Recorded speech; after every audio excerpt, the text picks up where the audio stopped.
এদিকে নিম্নচাপের প্রভাবে সারা দেশে টানা বৃষ্টিপাত হচ্ছে, ফলে জনজীবন বিপর্যস্ত হয়ে পড়েছে। বাড়িঘরে পানি ওঠায় বিপাকে পড়েছেন নিম্নাঞ্চলের মানুষ। ভারী বৃষ্টিতে বরিশালে আবারও তৈরি হয়েছে জলাবদ্ধতা। নগরীর বটতলা, পলাশপুর, কাউনিয়া, কেডিসি সহ বিভিন্ন এলাকা প্লাবিত হয়েছে। বৈরী আবহাওয়া উপেক্ষা করেই বরিশালের অভ্যন্তরীণ রুটে শুরু হয়েছে লঞ্চ চলাচল। বরিশাল আবহাওয়া অফিস জানিয়েছে, বৃষ্টি অথবা ভারী বৃষ্টি আরও 24 ঘন্টা অব্যাহত থাকবে। টানা বৃষ্টিতে বাগেরহাটে প্লাবিত হয়েছে কয়েক হাজার বসতবাড়ি ও ব্যবসা প্রতিষ্ঠান।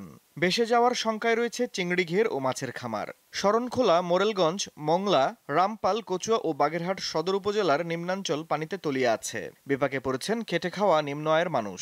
ট্রেন লাইন পরিষ্কার না, তারপর রাস্তাঘাট ভালো না, এই জন্যই তো পানি বন্ধ।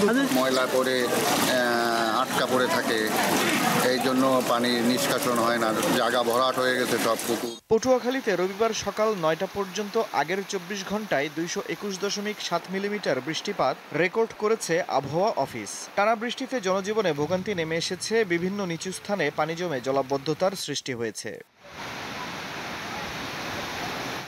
নিম্নচাপের প্রভাবে বরগুনায় বৃষ্টি ও বজ্রপাত হচ্ছে। বৃষ্টিতে চরম দুর্ভোগে পড়েছে জনগণ। সবচেয়ে বেশি ক্ষতিগ্রস্ত হচ্ছে খেটে খাওয়া মানুষ। লক্ষ্মীপুরে ভারী বর্ষণে আবারও পানিতে ডুবছে বসতবাড়ি। নোয়াখালী ও কুমিল্লা থেকে নেমে আসা পানির ঢলে লক্ষ্মীপুরে সৃষ্টি হয়েছে বন্যা। লক্ষ্মীপুর, ভোলা, বরিশাল নৌরুটে সকল লঞ্চ ও ফেরি চলাচল বন্ধ রয়েছে।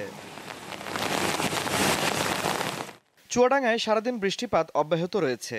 জনজীবন অনেকটা স্থবির হয়ে পড়েছে।